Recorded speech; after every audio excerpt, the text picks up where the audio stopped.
From historic cemeteries harboring decrepit ruins and all manner of ghostly activity, to popular museums where it's rumored the elusive entities of spies from wars long since past still roam after dark. Are you ready to explore some of the most chillingly haunted places in the beautiful and sweeping city of San Diego, California? Number 5. The Old Point Loma Lighthouse. The Old Point Loma Lighthouse, located within Cabrillo National Monument off Cabrillo Memorial Drive on Point Loma in San Diego, California, is a historic navigational aid that, while in operation atop its 400-foot cliff, actually held the title of sitting at the highest elevation out of any other lighthouse in the United States. Historically, construction of the old light was started in 1854 and was completed by October of the following year, with its lamp illuminated at sunset on November 15th of 1855. And in 1875, a portion of what was initially a small storehouse for wood, oil, and other supplies would be converted into a two-room apartment for the acting assistant lightkeeper. Through its operation, the lighthouse's location would result in its concealment during heavy fogs, and in lightkeepers actually having to discharge shotgun shells to warn away closing ships. In 1891, the old light was doused and left abandoned, with the station replaced by the new Point Loma Lighthouse, after which the old site would deteriorate significantly. And in 1913, President Woodrow Wilson would dedicate the light and an encompassing half-acre as Cabrillo National Monument. In the present, the old Point Loma Lighthouse stands as a landmark museum site, with its original quarters open for viewing, and 2 annual opportunities to tour the tower itself, being on August 25th, which is the National Park Service's birthday, and on November 15th, which is the lighthouse's anniversary.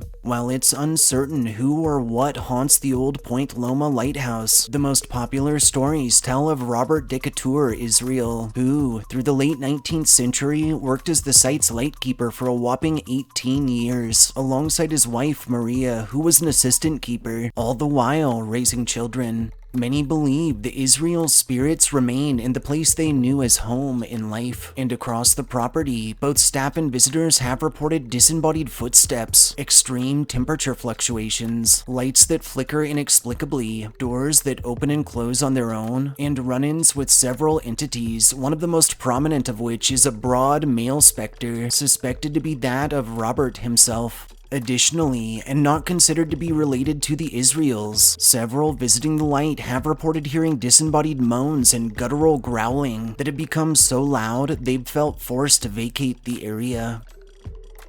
Number 4. The Gaslamp Museum at the Davis-Horton House.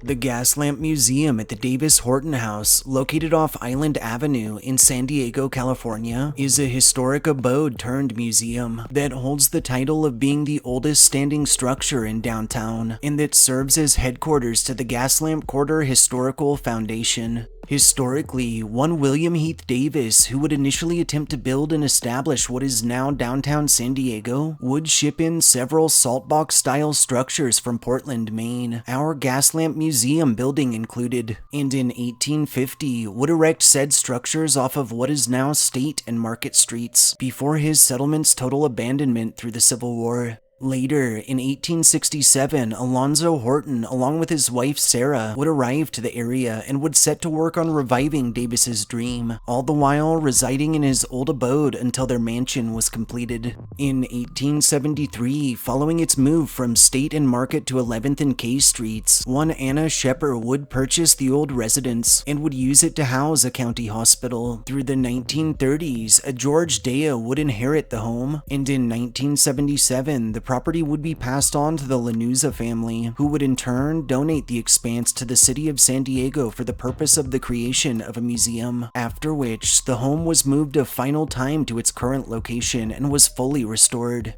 The Gaslamp Museum at the Davis-Horton House remains open into the present, offering a wealth of educational materials, rooms fashioned to match varying eras of the property's existence, touring options, and, according to local legends, a range of paranormal activity, with those frequenting its bounds reporting lights that flicker on and off by themselves, orbs visible to the naked eye, crowd managing ropes found undone or even knotted up inexplicably, and strange winds that pick up up with enclosed spaces. Locked displays and cabinets are commonly found opened. Many have described a constant feeling of foreboding across the grounds, and the full-bodied apparition of a stunning woman in a Victorian-era dress, believed to be that of Sarah Horton, or possibly of someone related to the county hospital, has been encountered near the children's room at the top of the stairs. One final popular fable tells that through World War II, the Gaslamp Museum property was utilized by a German spy who was captured within and subsequently put to death, some say, leaving his spirit restless.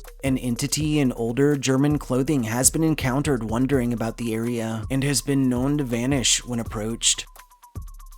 Number 3. The Berkeley Ferryboat.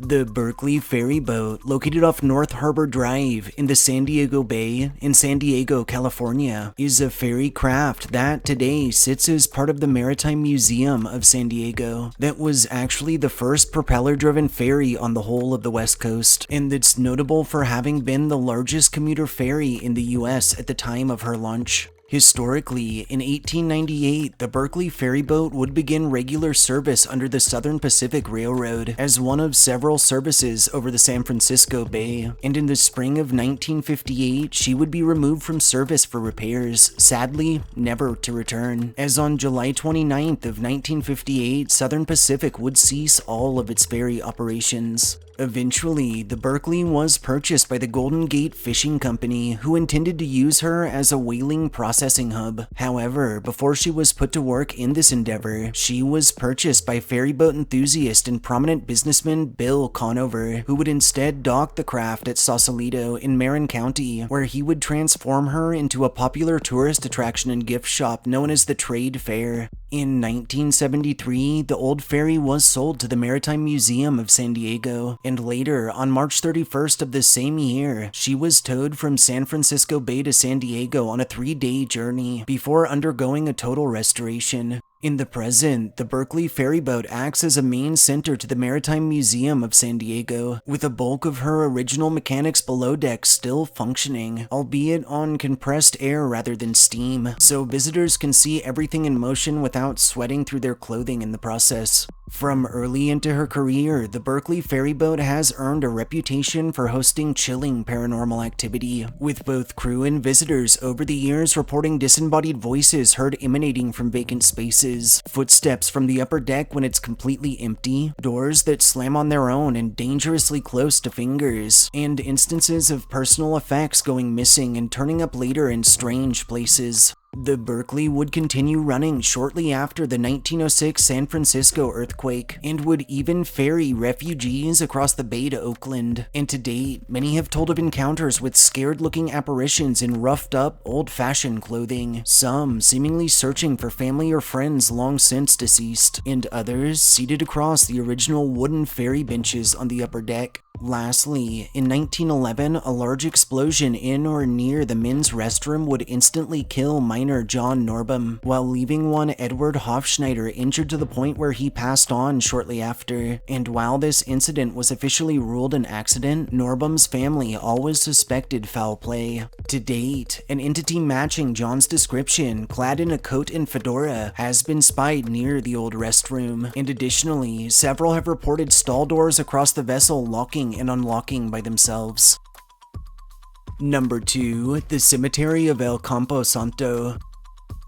The Cemetery of El Campo Santo, located off San Diego Avenue in Old Town San Diego, California, is a small, historic landmark graveyard that's widely recognized as one of the oldest viewable cemeteries in the whole of its aged state. Historically, these weathered burying grounds were initially established in 1849. In 1874, a number of their grave sites were relocated, and in 1894, a new streetcar line would be plotted right through cemetery lands, resulting in the losses of a number of markers. In 1897, the yard would oversee its last burial, after which it was left abandoned, its chapel destroyed by fire. In 1933, the cemetery's wall was finished, and in 1942, the old streetcar line was paved over and was transformed into San Diego Avenue. Through the years, the city would receive countless petitions and complaints from citizens concerned about the graves covered over by the rail line turned street. And finally, in 1994, a radar scan would reveal around 20 lost graves, after which honorary markers would be placed.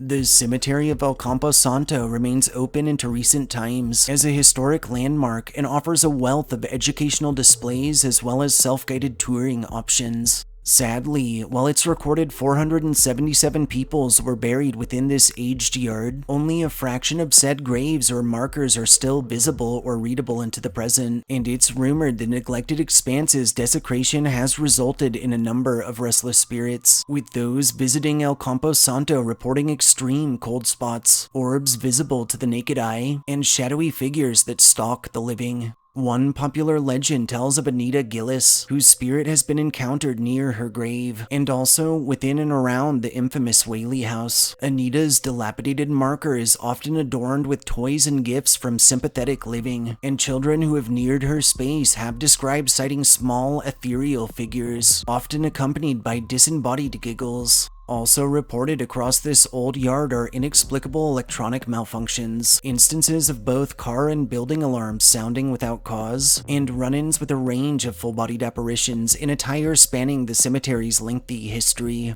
In 1851, Chief Antonio Gara of the Cupeño tribe would lead what is now called the Gara Uprising against the people of San Diego, arguing that it was unfair for the foreigners to tax his native community while simultaneously refusing them representation or voting rights on said taxes. Sadly, Gara was eventually captured and was forced to stand close to his own freshly dug grave for a time before his execution by firing squad. Many nearing the point at which Gara stood in his final moments have reported feeling a deep sadness that seemingly pierces the very soul. Lastly, a native male entity in 19th century attire has been spied roaming El Campo Santo grounds, sometimes floating inches above the ground. The specter of a woman in period clothing has been sighted wandering about, and a number of first-hand accounts tell of encounters with what is now believed to be the ghost of Yankee Jim Robinson, who, in 1852, was arrested and hanged on lands now holding the Whaley House.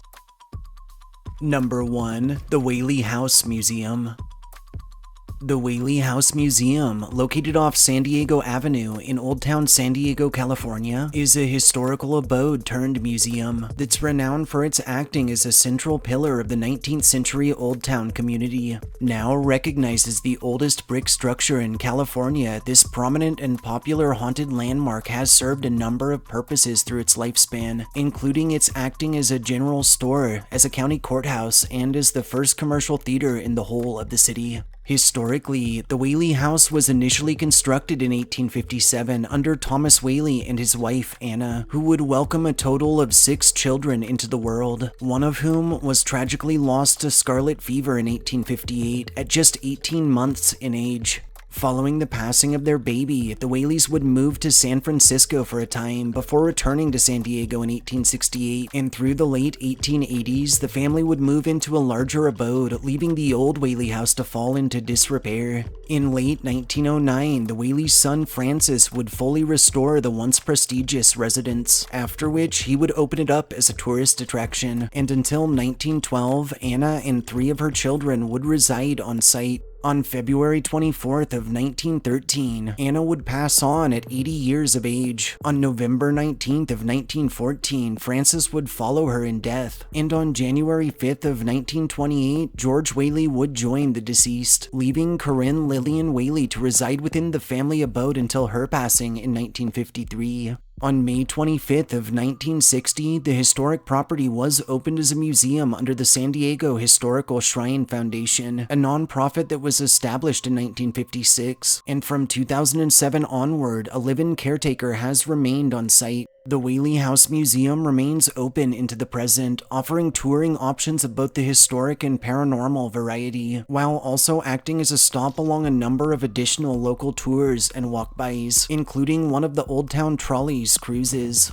Over its extensive existence, the Whaley House has frequently been considered not just one of the most haunted houses in San Diego, or even in California for that matter, but quite possibly in the world. And rightfully so, with officials and visitors to the premises reporting extreme cold spots, disembodied footsteps and voices heard from empty spaces, and orbs in strange forms captured in photography. Predating the house's existence, on August 18th of 1852, Yankee Jim Robinson, a sizable man of around 6'4", was found guilty of grand larceny. On September 18th of the same year, he was hanged on grounds where the Whaley House would soon stand, and shortly after the Whaleys moved into their new abode, chillingly, they would report to the San Diego Union several odd occurrences experienced within, including the heavy, disembodied footsteps of what most certainly seemed to be a sizable man, and the strange feeling that they were still in the presence of Yankee Jim. Baby Thomas, who was the first of the Whaleys to pass on at the new abode, was said to have always been kept close to the family, and didn't like being alone for any noticeable chunks of time. And to date, many have described the disembodied pitter-patter of his little feet heard about the halls, often accompanied by small giggles or even by heartbreaking cries.